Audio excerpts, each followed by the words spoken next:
ప్రభువు పేరిట మీ అందరికీ ఈ రాత్రి కాలపు శుభములను వందనములను తెలియజేయుచున్నాను. ప్రియులారా, ఈ సమయములో ఈ వాక్యము వినుచున్న మిమ్మలందరినీ ప్రేమపూర్వకముగా ఈ రాత్రి కాలపు వాక్య ధ్యానములోనికి ఆహ్వానించున్నాను. పరిశుద్ధ లేఖన భాగమును మనము చదివినట్లయితే, జనములలో నుండి నేను మిమ్మును రప్పించున్నప్పుడు, మిమ్మును చెదరగొట్టిన ఆయా దేశములలో నుండి మిమ్మును సమకూర్చున్నప్పుడును పరిమళ ధూపముగా మిమ్మును అంగీకరించెదను. యెహెజ్కేలు గ్రంథం 20వ అధ్యాయం 41వ వచనం. ప్రియ సహోదరి సహోదరులారా, చదవబడిన లేఖన భాగమును మనము పరిశీలన చేసినట్లయితే, ఈ రాత్రి మిమ్మును పరిమళ ధూపముగా మార్చాలని దేవుడు మీ పట్ల ఆశ కలిగి ఉన్నాడు. అంత మాత్రమే కాదు, ఆయన మీ పట్ల ఈ రాత్రి ఆనందించాలని మరియు పరిశుద్ధపరచాలని ఆయన మీ పట్ల గొప్ప వాంఛను కలిగి ఉన్నాడు.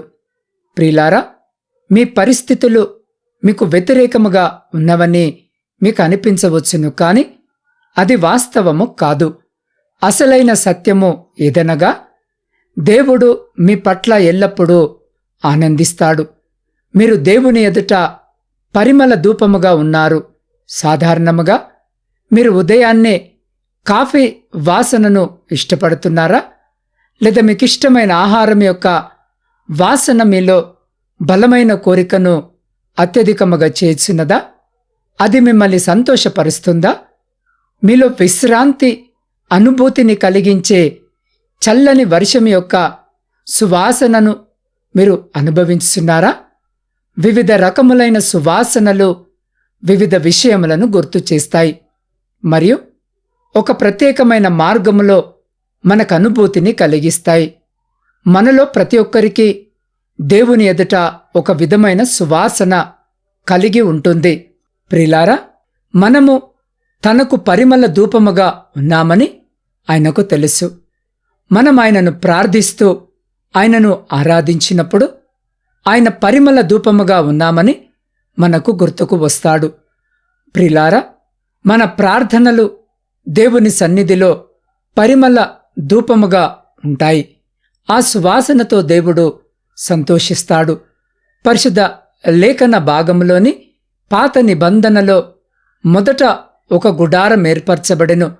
అందులో సువర్ణ ధూపార్తియు అంతటను బంగారు రేకులతో తాపబడిన నిబంధన మందసమును ఉండెను.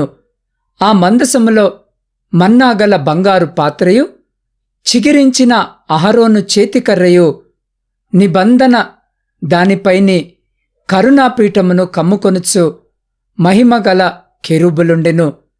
ప్రియులారా, అతి పరిశుద్ధ స్థలములో బంగారు బలిపీఠము మీద 5 అన్యదేశ సుగంధ ద్రవ్యాల మిశ్రమము నుండి తయారైన సుగంధ ధూపాన్ని నిరంతరము అగ్నితో కాల్చమని దేవుడు ఇశ్రాయేలీయుల యాజకులకు ఆజ్ఞాపించాడు. దేవుడు తన ఎదుట ఉంచవలసిన సుగంధ ద్రవ్యాల కొరకు కావలసిన పదార్థాలను ఆయన వారికి తెలియజేశాడు. కాని యేసు క్రీస్తు ప్రభు తన రక్తాన్ని శిలువపై చిందించి మన కొరకు ప్రార్థించినందున ఈ సుగంధ ధూపాలు ఇకపై అవసరము లేదు. తద్వారా దేవుని సంతోషపెట్టే పరిమళ ధూపముగా మన పక్షమున ఒక్కసారి లేవనెత్తబడుతుంది. ప్రియులారా, ఈ రాత్రి మన ప్రార్థనలను ఆయనకు మనము సమర్పించుకోవాలి. ఆయన దానిని తీసుకున్నప్పుడు ఆ 4 జీవుల వీణలను ధూపద్రవ్యములతో నిండిన సువర్ణ పత్రాలను పట్టుకొని ఉన్న ఆ 24 పెద్దలును ఆ గొర్రెపిల్ల ఎదుట సాగిలపడిరి. ఈ పాత్రలు పరిశుద్ధుల ప్రార్థనలు అని పరిశుద్ధ లేఖన భాగములో మనము గమనించగలము. ప్రియులారా, ఈ వచనము ప్రకారము మన ప్రార్థనలు దేవునికి చాలా ఇంపైనవిగాను మరియు ప్రశస్తమైనవిగాను ఉండాలని ఆయన ఈ రాత్రి ప్రేమపూర్వకముగా కోరుకొనుచున్నాడు. కాబట్టి ప్రియ సహోదరి సహోదరులారా, ప్రజలు తమ పాపాలకు బలులు అర్పించమని దేవుడు కోరాడు. మరి వారర్పించిన బలులు కాల్చబడినప్పుడు వారి ధూపము దేవుని సంతోషపెట్టినది, అనగా తన ప్రజలైన వారు దేవునికి తమ పాపముల నిమిత్తము పశ్చాత్తాపపడుతున్నారని నేను తెలియజేయుచున్నాను. ఒక వ్యక్తి పాపము చేసిన ప్రతిసారి ఆయన తన పాపాలకు ప్రాయశ్చిత్తము కలుగునట్లు సూచించే బలిని తీసుకువచ్చేవారు. ప్రాయశ్చిత్తము ద్వారా ఈ సువాసన దేవుని సంతోషపరుస్తుంది. ఈ రాత్రి మనము పరిమళ ధూపముగా ఉండటానికి ఆయన చేసిన త్యాగము ద్వారా మన కొరకు శిలువపై కార్చిన యేసు రక్తము మరియు తన శరీరము మనకు నిదర్శనముగా ఉన్నది. ప్రియ సహోదరి, సహోదరుడా, మన పాపాలకు పశ్చాత్తాపపడి శిలువ ఎదుటకు వచ్చినప్పుడు పశ్చాత్తాపము యొక్క సువాసన ఈ రాత్రి దేవుని సంతోషపరుస్తుంది. దేవుడు మన నుండి కోరుకునేది కూడా పశ్చాత్తాపపడే హృదయం మాత్రమే. కాబట్టి ప్రియ సహోదరి, సహోదరుడా, ఆయన 2024 సంవత్సరాల క్రితమే శిలువపై మన పాపములను క్షమించి వేశాడు. కనుకనే ఈ రాత్రి మనము చేయవలసిందల్లా ఆయన యొద్ద క్షమాపణ కోరడం మరియు దానిని పొందుకోవడం. దేవుడు బలిని కోరడం లేదు, కేవలం పశ్చాత్తాపము గల హృదయమునే కోరుకొనుచున్నాడు. అందుకే బైబిల్ ఏమంటుందో చూడండి. నీవు బలిని కోరువాడవు కావు, కోరిన ఎడల నేను అర్పించుదును. దహన బలి నీకిష్టమైనది కాదు, విరిగిన మనసే దేవునికిష్టమైన బలులు. దేవా, విరిగి నలిగిన హృదయమును నీవలక్ష్యము చేయవు అన్న ఈ వచనము ప్రకారము విరిగిన మనసుతో ఈ రాత్రి ఈ వాక్యము వినుచున్న మీరు ఆయనను ఆరాధించాలి. అందుకే పశ్చాత్తాపము ప్రత్యేకమైన సువాసనగా దేవుడు అంగీకరిస్తాడు. జనములలో నుండి నేను మిమ్మను రప్పించుచున్నప్పుడును, మిమ్మను చెదరగొట్టిన ఆయా దేశములలో నుండి మిమ్మను సమకూర్చున్నప్పుడును పరిమళ ధూపముగా మిమ్మను అంగీకరించెదను. అన్యజనుల ఎదుటను మీ మధ్యను నేను పరిశుద్ధపరచుకొందును అని పరిశుద్ధ లేఖన భాగము తెలియజేసిన ప్రకారము ఈ రాత్రి ఈ వాక్యము వినుచున్న మీరు కూడా విరిగి నలిగిన మనసుతో దేవుని సన్నిధిలో ప్రార్థనలు చేసినప్పుడు మీరు దేవుని దృష్టిలో ఎంతో అంగీకారయోగ్యమైన వారుగా ఎంచబడతారు. మరియు మీ మధురమైన ఉనికిని గుర్తు చేసుకోవాలని ఆయన ఈ రాత్రి మీ పట్ల కోరుకొనుచున్నాడు. ప్రియ సహోదరి, సహోదరుడా, మీరెటువంటి పాపముతో ఈ రాత్రి ఉన్నను సరే, క్రీస్తు మీ కొరకు అర్పించబడిన బలి ద్వారా మీకు క్షమాపణ కలుగుతుంది.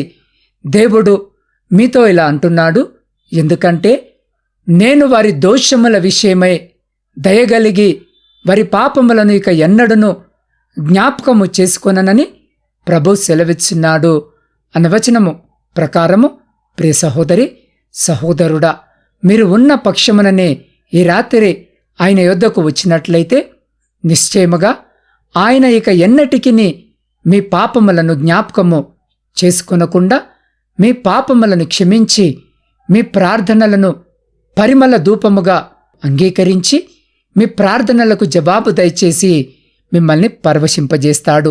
అట్టి రీతిగా మన పాపములను ఒప్పుకొని పవిత్రముగా జీవించేటటువంటి గొప్ప కృప, ధన్యత దేవుడు ఈ రాత్రి ఈ వాక్యము వినిచిన్న మీకును మీ కుటుంబమునకును మరి మీ ప్రియులకు వారికి ఇప్పుడు ఎల్లప్పుడూ సదా ఎల్లకాలము దయచేసి మిమ్మలందరినీ ఆయన తన కరుణగల రెక్కల చాటున సంరక్షించునుగాక.